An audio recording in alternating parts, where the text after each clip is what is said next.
La loi de réciprocité va se traduire, pour moi, en termes de loi de cause à effet que l'on appelle dans certaines traditions orientales la loi du karma. En fait, elle m'incite notamment à préférer de façon générale la coopération à la compétition.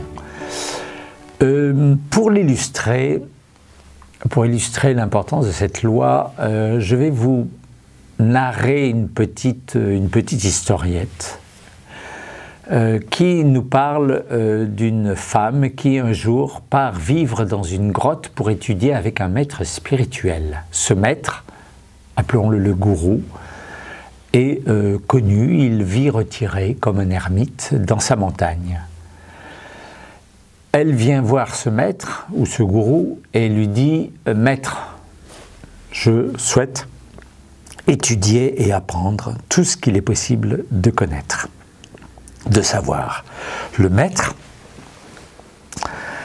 lui remet alors une énorme pile de livres et la laisse seule, lui disant « Eh bien, lisez ces livres et quand vous aurez fini la pile, je vous en donnerai encore d'autres, et au bout du compte, vous saurez tout ce qu'il est possible de savoir. » Alors, avec ces livres, elle repart, elle vit elle-même dans une grotte pour s'isoler du monde, pour étudier tout ce qu'il est possible de savoir.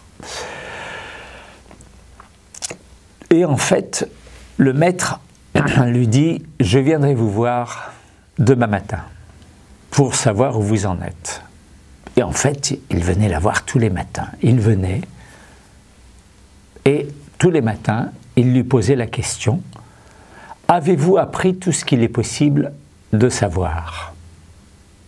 Ce à quoi elle répondait en général « Non, je n'ai pas encore tout appris. » Et le maître venait avec un bâton en bois et après qu'elle ait répondu qu'elle n'avait pas encore tout appris, il prenait son bâton et la frappait sur la tête.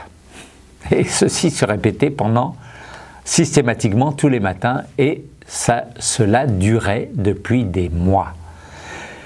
Jusqu'au jour où, un beau matin, alors que le maître s'apprêtait à la frapper, elle prit le bâton, l'arrêta en vol et empêcha le maître de la frapper comme à l'accoutumée.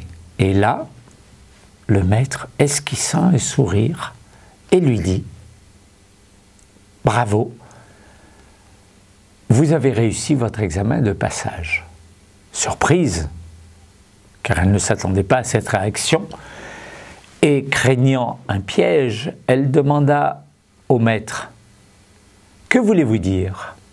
Et le maître répondit « Eh bien, par votre geste, vous m'avez montré que vous avez appris tout ce que vous avez besoin de connaître. Et vous avez réussi votre examen de passage. À présent, votre apprentissage est achevé. » Et il s'en alla en lui disant qu'il n'avait plus besoin de revenir. Voilà. Donc tout ça pour dire que quand nous sommes capables de réagir, d'agir et de réagir, nous sommes capables d'être dans la plénitude de nos potentiels et nous sommes dans le mouvement de la vie. Nous avons compris la loi fondamentale de réciprocité. Voilà, c'est aussi une façon de nous rappeler que la vie, c'est un partenariat. Nous sommes partenaires de ce qui nous entoure. Nous sommes dans une relation systémique. Nous devons toujours tenir compte de ce qui nous entoure. Nous ne sommes pas isolés du reste, comme nous le rappelait déjà la loi numéro 7. Voilà.